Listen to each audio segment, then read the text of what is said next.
Andhra Pradesh assembly ఎన్నికలు ఇంకొక 2 రోజుల్లో జరగబోతున్నాయి. అయితే ఈ తరుణంలో ప్రతి ఒక్కరిలో కూడా ఒక సందేహం నెలకొంది. ఈ ల్యాండ్ టైటిలింగ్ యాక్ట్ అంటే ఏంటి? ఈ ల్యాండ్ టైటిలింగ్ యాక్ట్ అనేది ఏపీ ఓటర్స్‌ని 2 రకాలుగా విభజించేసింది. రకరకాల భిన్నాభిప్రాయాలున్నాయి. అయితే ఈ వీడియోలో, ఈ డిస్కషన్‌లో అసలు ఈ ల్యాండ్ టైటిలింగ్ యాక్ట్ ఏపీలో ఎప్పుడు అమలవుతుంది? ఒకవేళ అమలైతే ఎలాంటి పరిణామాలు చోటు చేసుకుంటాయి? ఈ యాక్ట్‌లో ఏమైనా మార్పులు, చేర్పులు చేస్తే బాగుంటుందా? అసలు ప్రజలేమనుకుంటున్నారనేది మన దగ్గర సీనియర్ జర్నలిస్ట్ వీణా శ్రీనివాస్, సయ్యద్ అహ్మద్ గారున్నారు. వాళ్ళనడిగి ప్రజలు ఏవైతే అపోహల్లో ఉన్నారో అవన్నీ కూడా నివృత్తి చేసుకునే ప్రయత్నం. మేడం ముందుగా చెప్పండి. ఈ ల్యాండ్ టైటిలింగ్ యాక్ట్ హిస్టరీ ఏంటసలు? ల్యాండ్ టైటిలింగ్ యాక్ట్‌ని 1986లో రాజీవ్ గాంధీ ప్రభుత్వం ఉన్నప్పుడు అప్పటినుంచి తీసుకురావాలని ప్రయత్నం చేస్తూ ఉన్నారు. అప్పటినుంచి ఇప్పటి వరకు కూడా ల్యాండ్ టైటిలింగ్ యాక్ట్‌ని దేశంలో ఎక్కడా ఇంప్లిమెంట్ చేయడానికి అవకాశం దొరకలేదు. అప్పుడు రాజీవ్ గాంధీ ప్రధానిగా ఉన్నప్పుడు డీసీ వాత్వా వన్ మ్యాన్ కమిషన్ ఏర్పాటు చేశారు. ఆయన అప్పుడు ల్యాండ్ టైటిలింగ్ యాక్ట్ అంటే అప్పట్లో గ్యారంటీయింగ్ టైటిల్ ఆఫ్ ల్యాండ్ పేరుతోటి ఒక యాక్ట్‌ని రూపొందించారు. అప్పుడు అది ఇంప్లిమెంట్ చేయలేకపోయారు. ఆ తర్వాత మళ్ళీ కాంగ్రెస్ ప్రభుత్వ హయాంలోనే 2008లో మళ్ళీ ల్యాండ్ టైటిలింగ్ యాక్ట్‌ని రూపొందించాలని చెప్పి ప్రయత్నం చేశారు. అప్పుడు ఆ సమయంలో ఏం చేశారంటే నేషనల్ ల్యాండ్ రికార్డ్స్ మోడర్నైజేషన్ కార్యక్రమాన్ని చేయాలని కూడా ప్రయత్నం చేశారు ఆ సమయంలో. అప్పుడు కూడా ల్యాండ్ టైటిలింగ్ యాక్ట్‌ని ఇంప్లిమెంట్ చేయలేకపోయారు. ఆ తర్వాత మళ్ళీ మన్మోహన్ సింగ్ పీఎంగా ఉన్నప్పుడు 2010లో ల్యాండ్ టైటిలింగ్ యాక్ట్‌ని మళ్ళీ తీసుకురావాలని ప్రయత్నం చేశారు.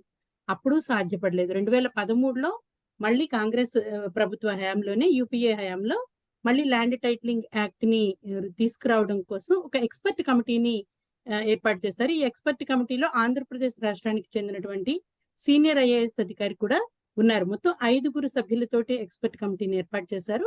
వాళ్ళు ఒక రోడ్ మ్యాప్‌ని ఈ ల్యాండ్ టైటిలింగ్ యాక్ట్‌కి సంబంధించి ఒక రోడ్ మ్యాప్‌ని రూపొందించారు. ఆ తర్వాత 2013లో యూపీఏ ప్రభుత్వం పోయింది. 2014లో మళ్ళీ ఎన్డీఏ ప్రభుత్వం అధికారంలోకొచ్చింది. ఎన్డీఏ ప్రభుత్వం అధికారంలోకి వచ్చిన తర్వాత ఎప్పుడైతే యూపీఏ ప్రభుత్వంలో ఎక్స్‌పర్ట్స్ కమిటీ ఇచ్చినటువంటి నివేదిక ఏదైతే ఉందో దానిని ఆమోదించాలి అన్న ఉద్దేశంతోటి నీతి ఆయోగ్ సిఫార్సులతోటి ఈ ల్యాండ్ టైటిలింగ్ యాక్ట్‌కి సంబంధించిన డ్రాఫ్ట్‌ని తయారు చేసి ఆన్‌లైన్‌లో పెట్టి అన్ని రాష్ట్రాలు కూడా దీన్ని ఇంప్లిమెంట్ చేయాలి అని చెప్పి కేంద్ర ప్రభుత్వం సూచించడం జరిగింది. 2019లో ఆంధ్రప్రదేశ్ రాష్ట్రంలో జగన్ సర్కార్ అధికారంలోకి వచ్చిన తర్వాత దీనిని తీసుకురావాలని చెప్పి అసెంబ్లీ వేదికగా దీన్ని బిల్లు పెట్టారు, తీర్మానం చేశారు. ఆ తర్వాత కేంద్రానికి పంపారు. దానికి గ్రీన్ సిగ్నల్ వచ్చింది. ఇందులో భాగంగా లాస్ట్ ఇయర్ సాంకేతికంగా అంటే 2023 అక్టోబర్ నెల నుంచి ఇది సాంకేతికంగా అమల్లోకి రావాల్సి ఉంది. కానీ ఇప్పటి వరకు ఇది అమల్లోకి రాలేదు. ఎందుకంటే దీనికి సంబంధించినటువంటి టైటిలింగ్ అథారిటీ ఏర్పాటు ఇంకా జరగలేదు. కానీ ఇప్పుడు రాజకీయంగా ఈ అంశాన్ని అన్ని పార్టీలు రాజకీయంగా తీసుకొని పెద్ద ఎత్తున చర్చ చేస్తున్నాయి. అంటే అథారిటీ ఏర్పాటు జరగలేదు. దీనికి సంబంధించిన పని జరగడం లేదు. ఇంకా టైటిలింగ్ ప్రక్రియ అనేదైతే ప్రారంభం కాలేదు ఏపీలో. అయినా కూడా ఇది రాజకీయంగా ప్రధానంగా చర్చ జరుగుతుంది. సయ్యద్ గారు చెప్పండి సార్. అసలు ఈ యాక్ట్ అనేది ఆంధ్రప్రదేశ్‌లో ఇంప్లిమెంట్ చేయబడుతుందా? సాధ్యాసాధ్యాలేంటి? ల్యాండ్ టైటిలింగ్ యాక్ట్ అనేది ఇప్పటికే అసెంబ్లీ ఆమోదం అనేది పొందింది. అలాగే దీనికి సంబంధించి క్షేత్రస్థాయిలో రూపొందించాల్సిన విధి విధానాలు ఏవైతే ఉన్నాయో వాటిని రూపొందించే స్థాయిలో ఉంది ప్రెజెంట్. కాబట్టి ఈ ప్రక్రియ అనేది అంత సులువు కాదు. రెవెన్యూ డిపార్ట్మెంట్ పరంగా గానీ, లేదంటే రిజిస్ట్రేషన్ డిపార్ట్మెంట్ పరంగా గానీ చాలా మార్పులు కీలకంగా సంస్కరణలు అనుకోవచ్చు. అవన్నీ చేయాల్సిన అవసరం ఉంది. గ్రౌండ్ లెవెల్‌లో అవన్నీ చేయకుండా ఈ యాక్ట్ ఇంప్లిమెంట్ చేయడం అనేది ఓవర్ నైట్‌లో సాధ్యమయ్యే పనైతే కాదు. ఆ లోపు ఎన్నికలు వచ్చినాయి కాబట్టి, ఈ ఎన్నికలను దృష్టిలో పెట్టుకొని కొన్ని రాజకీయ పార్టీలు దీని మీద ప్రజల్లో కొంత అపోహలు స్ప్రెడ్ చేయడానికి ప్రయత్నిస్తున్నాయి. వాటిని నమ్మాల్సిన అవసరం లేదు.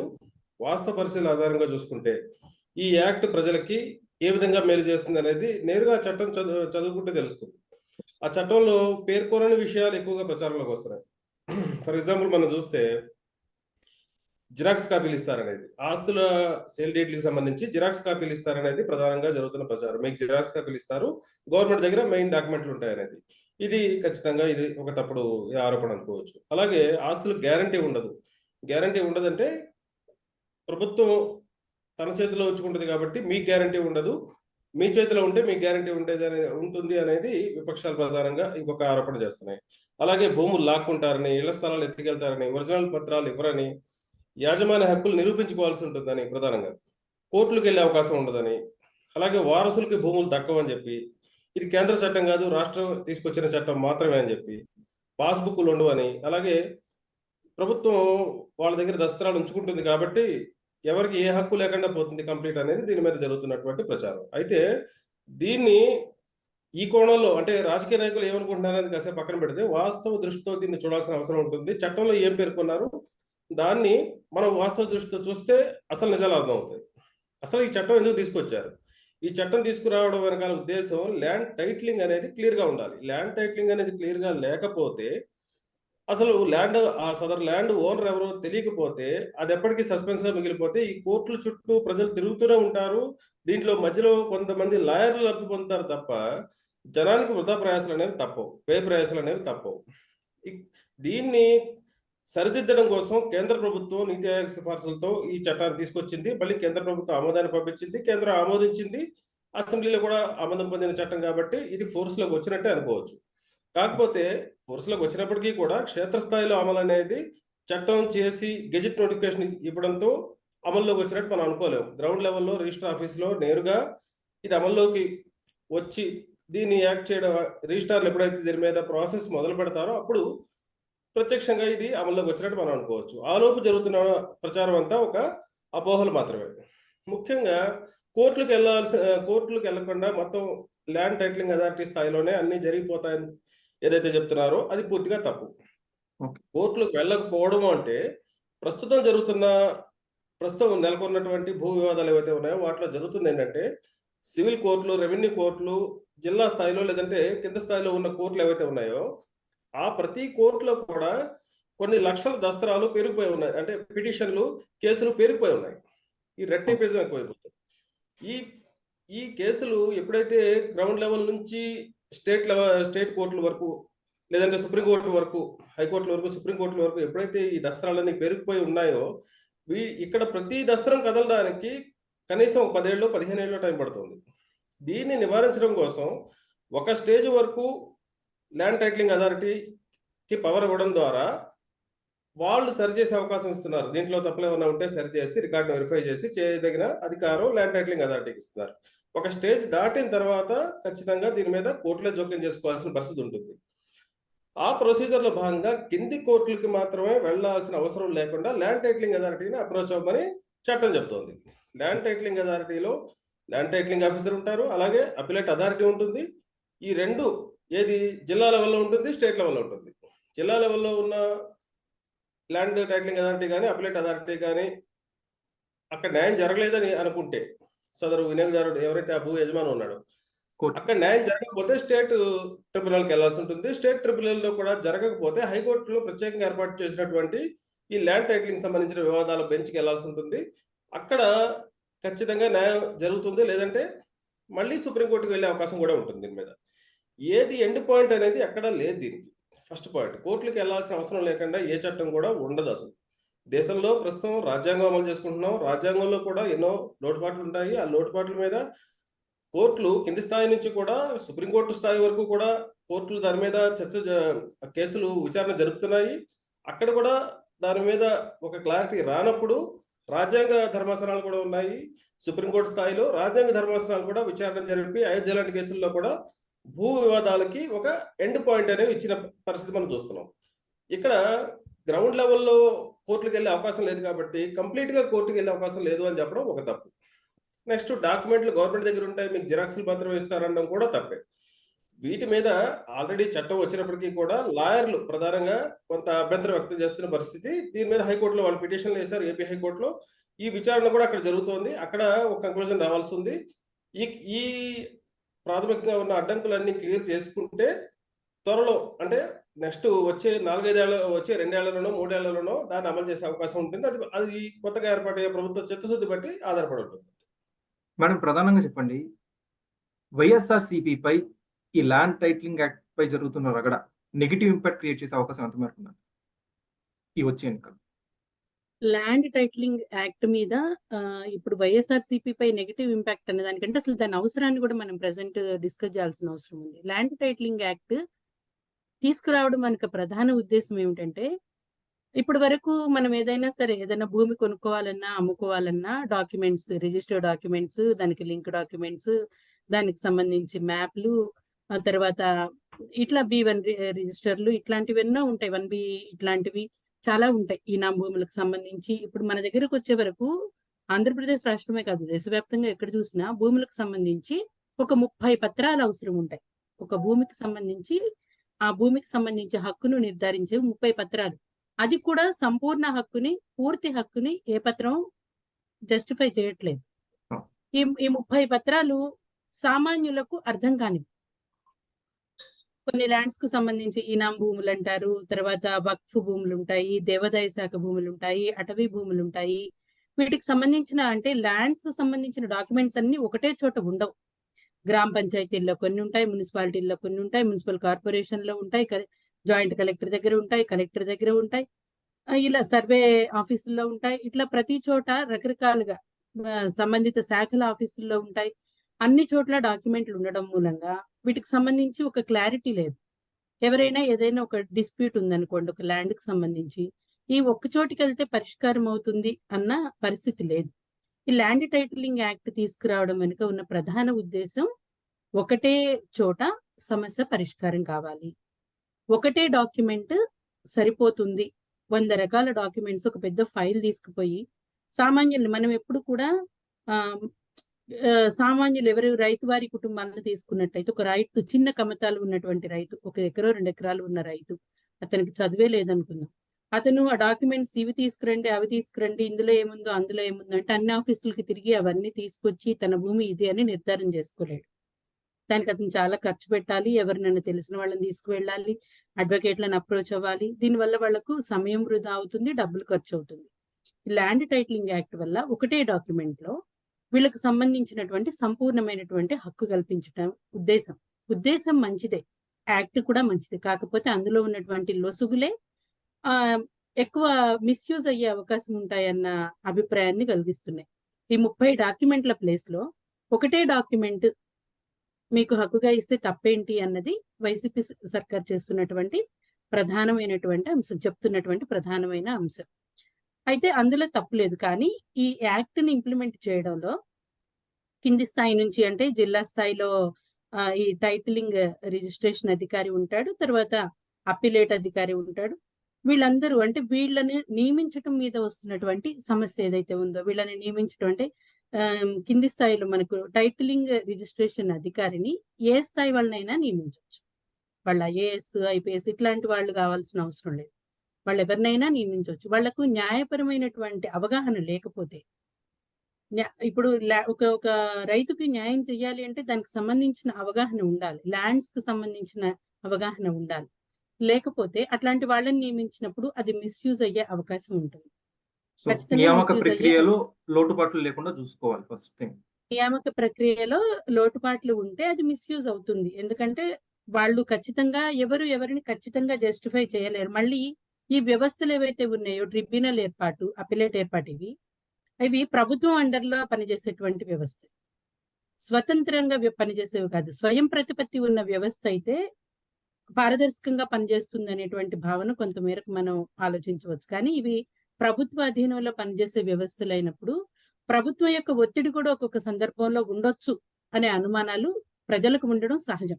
ప్రభుత్వ అధీనంలో పనిచేసే వ్యవస్థల మీద సహజంగానే ప్రభుత్వంలో ఉన్నటువంటి ప్రజాప్రతినిధుల ఒత్తిడి, మంత్రుల ఒత్తిడి, ఇంకెవరైనా సరే ఒత్తిడి ఉంటుంది అనేటువంటి అనుమానం ప్రజలకు ఉంది.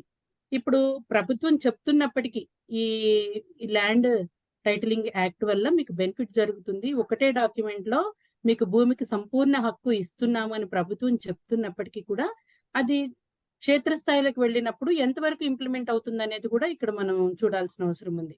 ఇప్పుడు ఒక ఊర్లో ల్యాండ్ టైటిలింగ్ యాక్ట్‌కి సంబంధించి మొత్తం టైటిల్ రిజిస్ట్రేషన్ చేయాలని అనుకున్నప్పుడు ప్రభుత్వం చెప్తున్న విధానం ప్రకారం ముందు అక్కడ బహిరంగ ప్రకటన ఇస్తారు.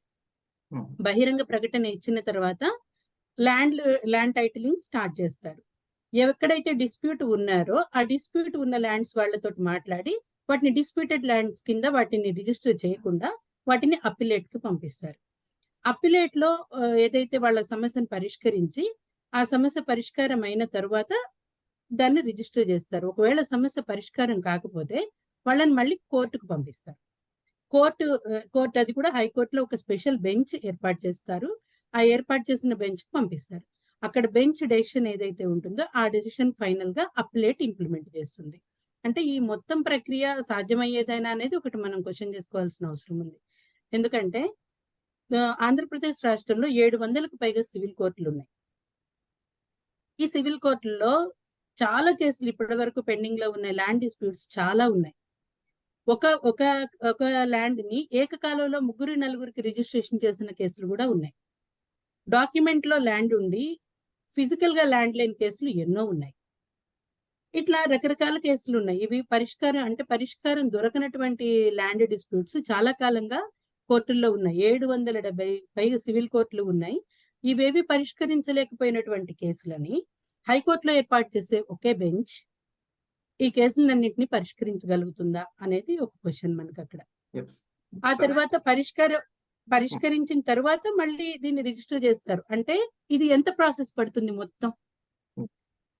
ఒక ఊర్లో ఉన్నటువంటి వివాదాలను పరిష్కరించి మొత్తం ల్యాండ్ టైటిలింగ్ పూర్తి చేయడానికే చాలా సమయం పడుతుంది. ఇది సాధ్యమయ్యేది కాదు. ఇన్ కేస్ ఒక పర్సన్ కి జెన్యూన్ అని చెప్పి అప్పిలేట్ తీర్పు ఇచ్చి అతని పేరు మీద రిజిస్ట్రేషన్ చేసిందే అనుకుందాం. ఆపోజిట్ పర్సన్ కోర్టుకి వెళ్తాడు కదా. అవును. డిస్ప్యూటెడ్ ల్యాండే. వన్స్ కోర్టుకు వెళ్ళారు అంటే డిస్ప్యూట్ ఉన్న ల్యాండే. ఇందులో కోర్టుకు వెళ్లకుండా సమస్య పరిష్కారం అవుతుంది అనేది మాత్రం సత్యదూరం.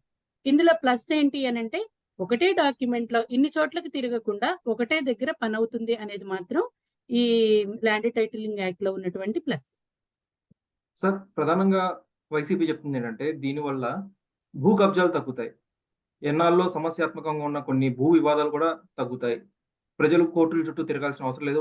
లాయర్‌లకి ఫీజులు చెల్లించాల్సిన అవసరం లేదని చెప్పి వైసీపీ చెప్తుంది. అయితే టీడీపీ ఏమంటుందంటే మీ ఆస్తులన్నీ గవర్నమెంట్ లాగేస్తుంటుంది. మీ ఆస్తికి ఇక్కడి నుంచి సేఫ్టీ ఉండదు, భద్రత ఉండదు. అసలు మీ ఆస్తి పత్రాలపై జగన్మోహన్ రెడ్డి ఫోటో ఏంటి అనేది టీడీపీ వాళ్ళు విమర్శిస్తున్న అంశం.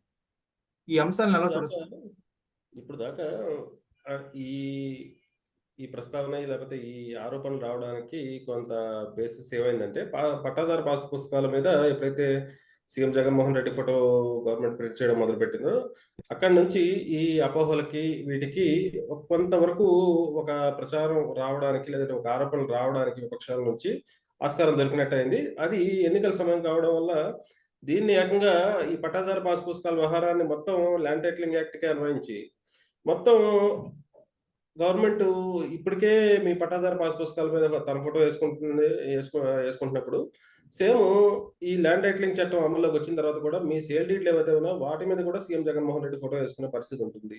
ల్యాండ్ రికార్డ్స్ అనేవి గవర్నమెంట్ దగ్గర ఉంటాయి, మీ దగ్గర ఉండవు, జిరాక్స్లు ఉంటాయి అని చెప్పడం ఒకటి. ఇక్కడ గ్యారంటీ ల్యాండ్ టైటిలింగ్ సంబంధించి గ్యారంటీ పేపర్ ఫైనల్ పేపర్ అవుతుంది. ఈ సేల్ డీడ్లు వీటికంటే కూడా ల్యాండ్ టైటిల్ గ్యారంటీ పత్రం ఒకటి ఇస్తారు. ఆ పత్రం ఖచ్చితంగా ల్యాండ్ ఓనర్ ఎవరైతే ఉన్నారో టైటిల్ నిర్ధారణ ఎవరికి అవుతుందో వాళ్ళ చేతుల్లోనే ఉంటుంది. అయితే ఇక్కడ కూడా ఎగ్జిస్టింగ్ ఉన్న భూ యజమానులు ఎవరైతే ఉన్నారో వాళ్ళకి ఎలాంటి ఇబ్బంది లేదు. వాళ్ళు భూ హక్కుల్ని నిరూపించుకోవాల్సిన అవసరం అయితే లేదు. కొత్తగా డిస్ప్యూట్లో వచ్చేవి ఏమన్నా ఉంటే వాటి మీద ఈ ట్రిబ్యునల్స్ కానీ లేదంటే నెక్స్ట్ కోర్టుకు వెళ్ళాల్సిన అవసరం కానీ లేదంటే ఎక్కడైనా అసలు ఈ డిస్కషన్ అనేది ఎప్పుడు వస్తుంది అంటే కొత్తగా డిస్ప్యూట్ వచ్చినప్పుడు డిస్కషన్ వస్తుంది. ఈ డిస్ప్యూట్ రానంత వరకు ఎగ్జిస్టింగ్ ఉన్న భూ హక్కుల భూ యజమానులు ఎవరైతే ఉన్నారో ఆస్తుల యజమానులు ఎవరైతే ఉన్నారో వాళ్ళకి ఎటువంటి ఇబ్బంది అయితే ఉండదు. ఈ కోర్టులకు వెళ్ళాల్సిన అవసరం లేదంటే ఈ అప్లెట్ అథారిటీ చుట్టూ తిరగడం లేదంటే నెక్స్ట్ కోర్టులకు వెళ్ళాల్సిన అవసరం ఎప్పుడైతే డిస్ప్యూట్ వస్తుందో అంటే సమస్య ఏర్పడినప్పుడు మాత్రమే ఈ అప్లెట్ అథారిటీలకు కానీ కోర్టులకు కానీ వెళ్ళాల్సిన అవసరం ఉంటుంది. దీన్ని కూడా తగ్గించడానికి ఒక్కొక్క డిస్ప్యూట్ ని కూడా వీళ్ళు తగ్గించుకుంటూ వెళ్ళిపోతే ఓవర్ పీరియడ్ ఆఫ్ టైం అంటే నెక్స్ట్ 5 ఏళ్ళు కావచ్చు, 10 ఏళ్ళు కావచ్చు, 15 ఏళ్ళు కావచ్చు, ల్యాండ్ రికార్డ్స్ అన్ని క్లీన్ గా మారిపోయిన తర్వాత ఇంకా అప్లెట్ అథారిటీ అవసరం ఉండదు, ఈ కోర్టులకి వెళ్లాల్సిన అవసరం కూడా ఉండదు. ల్యాండ్ టైటిలింగ్ అనేది ఒకసారి నిర్ధారణ అయిపోయిన తర్వాత దీంట్లో కోర్టులకు వెళ్ళిన తర్వాత డిస్ప్యూట్ మొదలైన దగ్గర నుంచి ఆ ఎండ్ పాయింట్ వచ్చే వరకు అంటే ఆ టైటిల్ ఎవరిదనేది కన్ఫర్మ్ అయ్యే వరకే ఇదంతా చర్చ. కానీ ఒకసారి కన్ఫర్మ్ అయిన తర్వాత మాత్రం ఇంకా దీని మీద చర్చ పెట్టాల్సిన అవసరం ఉండదు. కానీ ఇప్పుడు ఎలక్షన్ నేపథ్యంలో రాజకీయ పార్టీలు కొంత దీన్ని జనాల్లో తీసుకెళ్లి కొంత భయభ్రాంతులు చేయడానికి ప్రయత్నం చేస్తున్నాయి, పర్టికులర్ గా రూరల్ ప్రాంతాల్లో. ఎందుకంటే రూరల్ ప్రాంతాల్లో భూమికి సంబంధించి చాలా సెంటిమెంట్ గా కూడా ఫీల్ అయ్యే పరిస్థితి ఉంటుంది. అది ఏ రాష్ట్రమైనా సరే. వాళ్ళ ఉన్న ఆ సెంటిమెంట్‌ని కొంత దెబ్బతీయడానికి అన్నట్టుగా అంటే వాళ్ళ కొంత భయాలు కల్పించడం ద్వారా, ఆ సెంటిమెంట్‌ని దెబ్బతీసి దీనివల్ల తక్షణ రాజకీయ ప్రయోజనం పొందడం కోసం రాజకీయ పార్టీలు ఇప్పుడుకైతే ప్రయత్నం చేస్తున్నాయి. కానీ over a period of time అంటే ఈ ఎలక్షన్ ముగిసిపోయిన తర్వాత అంటే ఈ 2 రోజుల్లో ఎలక్షన్ ముగిసిపోయిన తర్వాత ఆటోమేటిక్‌గా ఈ చర్చ అంతా సైలెంట్ అయిపోతుంది. యెస్. అప్పుడు కొత్తగా ఏర్పడిన ప్రభుత్వం ఏదైతే ఉంటుందో అది ఎవరైనా కానివ్వండి.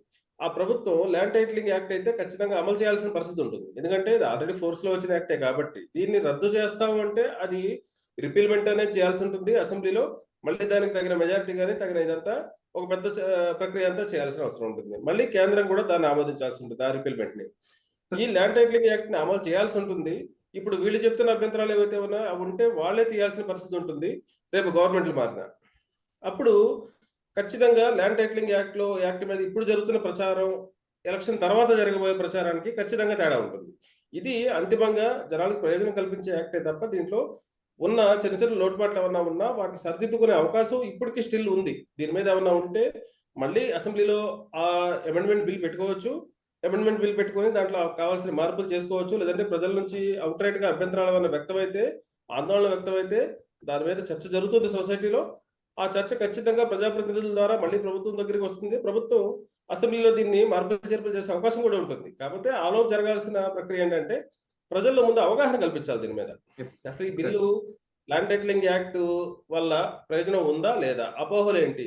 ఇప్పుడు ఎలక్షన్ టైంలో జరిగే ఈ అపోహల్ని తగ్గించే ప్రయత్నం ఏదైతే ఉందో ఇది పెద్దగా ఫలితాలు ఇవ్వదు. ఎందుకంటే ఎలక్షన్‌లో రాజకీయ పార్టీలు అటు చేసుకుంటాయి, విమర్శలు ఇటు చేసుకుంటాయి కాబట్టి ఈ 2 వైపులా వచ్చే విమర్శలు, ప్రతి విమర్శల వల్ల ఈ అపోహలు పూర్తిగా తొలగిపోయే అవకాశం ఉండదు. కానీ ఒకసారి స్థిరంగా ప్రభుత్వం ఏర్పడిన తర్వాత మాత్రం ప్రభుత్వం వైపు నుంచి ఇచ్చే క్లారిటీ జనాల్లో నమ్మకం అనేది నింపుతుంది. ఆ దిశగా ప్రభుత్వం కూడా జనాల్లో భరోసా నింపగలిగితే ల్యాండ్ టైటిలింగ్ యాక్ట్ అనేది సక్సెస్‌ఫుల్ యాక్ట్‌గా రేపు పేరు తెచ్చుకునే అవకాశం ఉంటుంది. సార్ ప్రధానంగా ఇక్కడ ఒక పాయింట్ మనం ప్రస్తావించుకోవాలి. వైసీపీ చెప్తున్న పాయింట్ ఏంటంటే మీ భూమికి ప్రభుత్వం గ్యారంటీగా నిలవడం వల్ల భరోసా పెరుగుతుంది. పొరపాటున మీకు అన్యాయం జరిగితే ప్రభుత్వమే నష్టపరిహారం చెల్లిస్తుంది. దీంతో పాటు మీ భూమి మీకు అప్పగించేలా చర్యలు తీసుకుంటుంది. ఈ నష్టపరిహారం అనేది ఎంతవరకు సాధ్యపడుతుంది సార్ అసలు?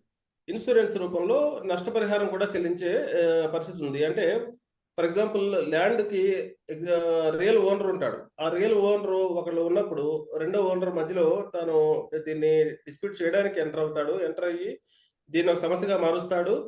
అప్పుడు వీళ్ళిద్దరిలో ఎవరు వాస్తవ యజమాని అనేది తెలుసుకోవడం కోసం ఈ అప్లైడ్ ట్రిబ్యునల్‌ని ఈ ట్రిబ్యునల్స్‌ని ల్యాండ్ టైటిలింగ్ ట్రిబ్యునల్స్‌ని అప్రోచ్ అవ్వాల్సి ఉంటుంది. దాని తర్వాత కోర్టుకెళ్ళాల్సి ఉంటుంది. ఫైనల్‌గా ఒకసారి ఫైనల్ టైటిలింగ్ జరిగిన తర్వాత రియల్ ఓనర్ ఎవరో తెలిసిపోతారు కాబట్టి, తెలిసిపోయిన తర్వాత ఆయనకి అప్పటిదాకా జరిగిన నష్టం ఏదైతే ఉంటుందో, ఆ నష్టం ఇప్పుడు ఫిల్ చేసే పరిస్థితి లేదు. ఎందుకంటే ప్రస్తుతం కోర్టులకు సంబంధించి పర్టిక్యులర్‌గా భూ వివాదాలు, సివిల్ డిస్ప్యూట్‌లకు సంబంధించి ఒక సామెత ఎప్పుడు చెప్తూ ఉంటారు.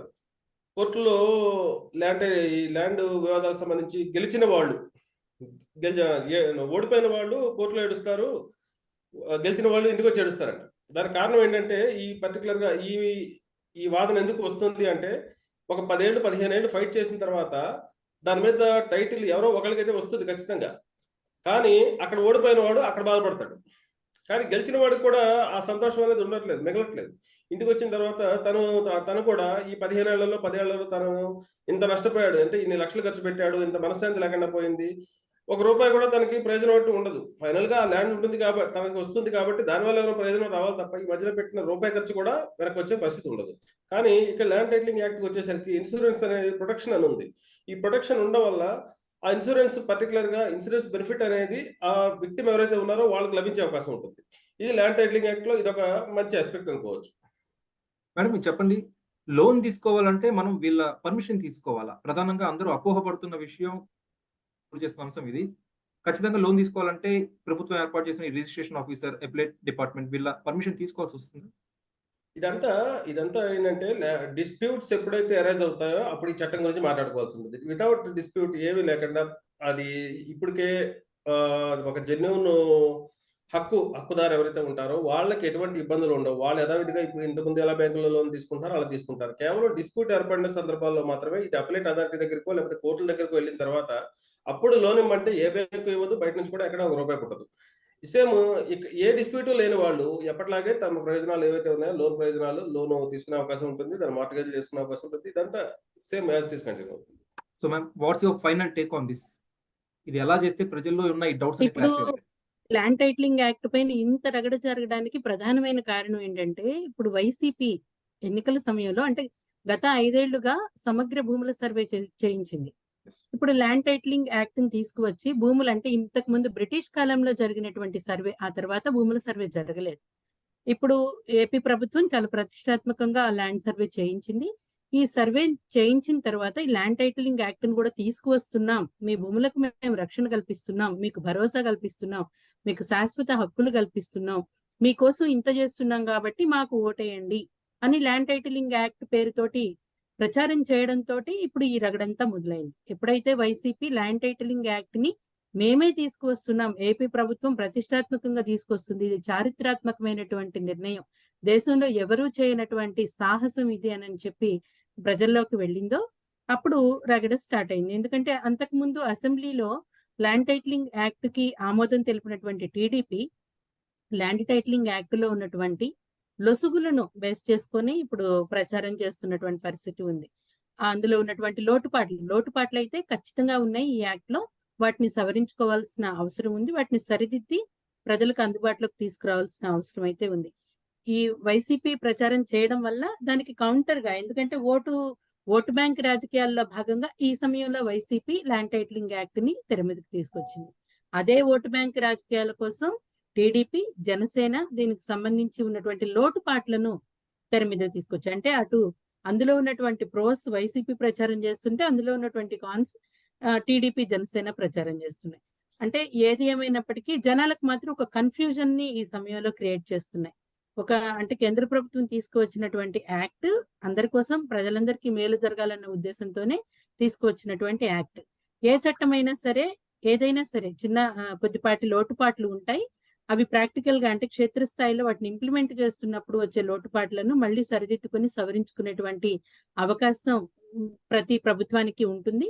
ఆ లోటుపాట్లను సరిదిద్దుకొని దీన్ని చక్కగా ఇంప్లిమెంట్ చేయగలిగితే ఒక రోల్ మోడల్ గా ఏపీ అయితే నిలబడుతుందని చెప్పొచ్చు. ఎందుకంటే దేశవ్యాప్తంగా ఎక్కడ చూసినా ల్యాండ్ డిస్ప్యూట్స్, ఎక్కడ చూసినా వివాదాలు తెగకుండా కనీసం అంటే 10 ఏళ్ళు 15 ఏళ్ళు ఈ ల్యాండ్ డిస్ప్యూట్స్ కారణంగా మర్డర్లు, ఆత్మహత్యలు ఎన్నో జరుగుతూ ఉన్నాయి. అంటే వీటన్నిటికీ చెక్ పడినట్టు అవుతుంది. అంటే ఈ రైతులకు కానీ ఇట్లాంటి వాళ్ళకి కొంత ఖర్చు కూడా తగ్గుతుంది. ఫస్ట్ ఏంటి అంటే ఈ టైటిల్ ఎవరు దీనికి ఓనర్ అనేది టైటిల్ రిజిస్ట్రేషన్ చేయడం అనేది ఫస్ట్ ఖచ్చితంగా జరగాల్సినటువంటి ప్రక్రియ.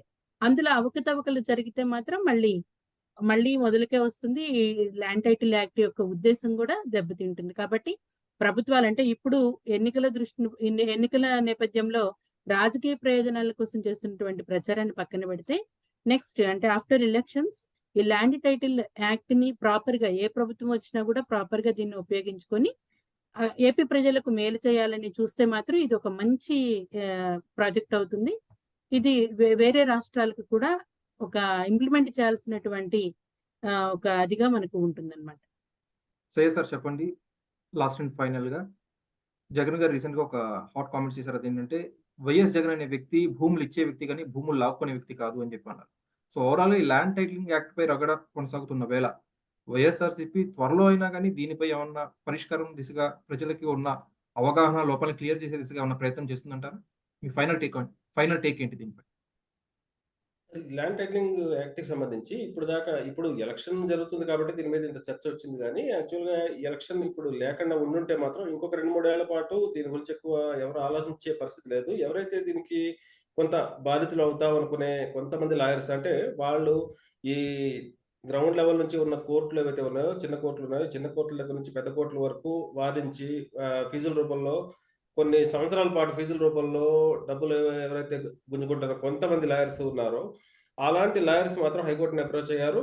వాళ్ళు ఈ చట్టంలో ఉన్న విషయాల్ని కోర్టు వరకు ప్రస్తావించారు. కానీ రాజకీయ పార్టీలకు సంబంధించి మాత్రం దీని మీద ఎక్కువ అసెంబ్లీలో కూడా మరీ ఎక్కువ చర్చ జరగలేదు కాబట్టి జనాల్లోకి ఎక్కువ వెళ్ళలేదు ఇది. ఇప్పుడు ఎలక్షన్ నేపథ్యంలోనే ఈ చర్చ అంతా మళ్ళీ తెర మీదకి వచ్చింది. దీని మీద రాజకీయ పార్టీలు వాదులాడుకుంటున్నాయి. కాకపోతే ఒకసారి గవర్నమెంట్ ఫామ్ అయితే మాత్రం అది వైసీపీ కావచ్చు, లేదంటే కూటమి కావచ్చు, ఎవరైనా ఒక గవర్నమెంట్ ఫామ్ అయితే మాత్రం ఖచ్చితంగా దీని మీద క్లారిటీ ఇవ్వక తప్పని పరిస్థితి ఉంటుంది. ఎందుకంటే రాజకీయాల్లో ఇప్పుడు ఎలక్షన్ టైంలో ఇంత రచ్చ చేసిన తర్వాత మళ్ళీ గవర్నమెంట్ వచ్చిన తర్వాత దీని మీద పూర్తిగా సైలెంట్‌గా ఉండే పరిస్థితి లేదు. పర్టిక్యులర్‌గా కూటమి ఎవరైతే 3 పార్టీలు ఉన్నాయో, ఆ 3 పార్టీల్లోకి లీడర్‌గా అనుకుంటున్నటువంటి చంద్రబాబు ఎవరైతే ఉన్నారో, ఆయన ల్యాండ్ టైటిల్ యాక్ట్‌ని మేము అధికారంలోకి వచ్చిన తర్వాత 24 గంటల్లో రద్దు చేస్తామని చెప్పారు. కాబట్టి ఈ ల్యాండ్ టైటిల్ యాక్ట్‌కి సంబంధించి దీన్ని రద్దు చేస్తారా? లేదా? అనే దాని మీద కూడా గవర్నమెంట్ నెక్స్ట్ వస్తే ఆయన క్లారిటీ ఇవ్వాల్సి ఉంటుంది. లేదు వైసీపీ రైట్. గవర్నమెంట్ వస్తే వైసీపీ గవర్నమెంట్ కంటిన్యూ అయితే వాళ్ళు కూడా దీని మీద ఉన్న అపోహలను తొలగించి ఈ చట్టాన్ని ముందుకు తీసుకెళ్తాము. దీంట్లో అపోహలు ఏమైనా ఉంటే పరిష్కరిస్తాము. దీని మీద అభ్యంతరాలు ఏమైనా ఉంటే ప్రజాభిప్రాయ సేకరణ చేస్తాం అవసరమైతే. లేదంటే కొత్త అభ్యంతరాలు ఏమైనా వస్తే వాటిని చట్టం అమెండ్‌మెంట్ చేసి మళ్ళీ జనంలోకి దాన్ని ఇంప్లిమెంట్ అయితే ఖచ్చితంగా చేస్తామనే హామీ అయితే ఇవ్వాల్సిన పరిస్థితే ఉంది. ఈ ఎలక్షన్ అయిపోయిన తర్వాత మాత్రం దీని మీద క్లారిటీ వచ్చే అవకాశం ఉంది. ప్రస్తుతానికి రాజకీయ ప్రయోజనాల కోసం ఎవరైనా వాడుకున్నప్పటికీ కూడా చట్టం అయితే మంచి చట్టం. దీన్ని వాడుకునే వాళ్ళని బట్టి ఇది బెస్ట్ చట్టమా కాదా అనేది ఆటోమేటిక్‌గా తెలిసిపోతుంది. ఎందుకంటే దేశంలోనే ఫస్ట్ రాష్ట్రంగా ఏపీ నిలవబోతోంది ఈ చట్టం అమలు చేయడం ద్వారా. కాబట్టి దీంట్లో ఉన్న చిన్న చిన్న లొసుగులు ఏవైతే ఉన్నాయో వాటి మీద అయితే వాటిని సరిచేసుకొని అపోహలు జనాల్లో ఏవైతే ఉన్నాయో వాటికి ఒక క్లారిటీ ఇచ్చి ముందుకెళ్తే మాత్రం మంచి చట్టం అవుతుంది. ఆ దిశగా ఏ పార్టీ కొత్తగా ప్రభుత్వం ఏర్పాటు చేసినా వాళ్ళ మీద ఆ బాధ్యత అయితే ఉంటుంది. Thanks a lot for your time sir. Thank you ma'am. So viewers చూసారు కదా! ఈ డిస్కషన్ ద్వారా ఎవరైతే కన్‌ఫ్యూజన్‌లో ఉన్నారో వాళ్ళకి కాస్త క్లారిఫికేషన్ దొరికిందని అనుకుంటున్నా. ఎందుకంటే చాలామంది కన్‌ఫ్యూజన్ గురైపోయి ఏదేదో కంగారు పడిపోయి యూట్యూబ్ కామెంట్స్‌లో కావచ్చు, డిస్కషన్స్‌లో కావచ్చు చాలా క్లారిఫికేషన్ లేకుండా క్లారిటీలెస్‌గా మాట్లాడుతున్నారు. సో ఎవరైతే ఈ వీడియో చూస్తున్నారో వాళ్ళ డౌట్స్ చాలా వరకు నివృత్తి అయ్యాయి అనుకుంటున్నాం. మీకు ఇంకా ఫర్దర్‌గా ఏమైనా డౌట్స్ ఉన్నాయా? ఇంకా మీకు ఎలాంటి వీడియోస్‌పై డిస్కషన్ చేస్తే బాగుంటుంది అనుకుంటున్నారో ఒకసారి కామెంట్ సెక్షన్‌లో పంచుకోండి. సో ఫైనల్‌గా ఈ ల్యాండ్ టైటిలింగ్ యాక్ట్ అనేది ఏపీలో ఇంప్లిమెంట్ చేస్తే బాగుంటుందా? ఇంప్లిమెంట్ చేయకపోతే బాగుంటుందా? మీ అభిప్రాయం ఏంటో కామెంట్ సెక్షన్‌లో పంచుకోండి. Thank you.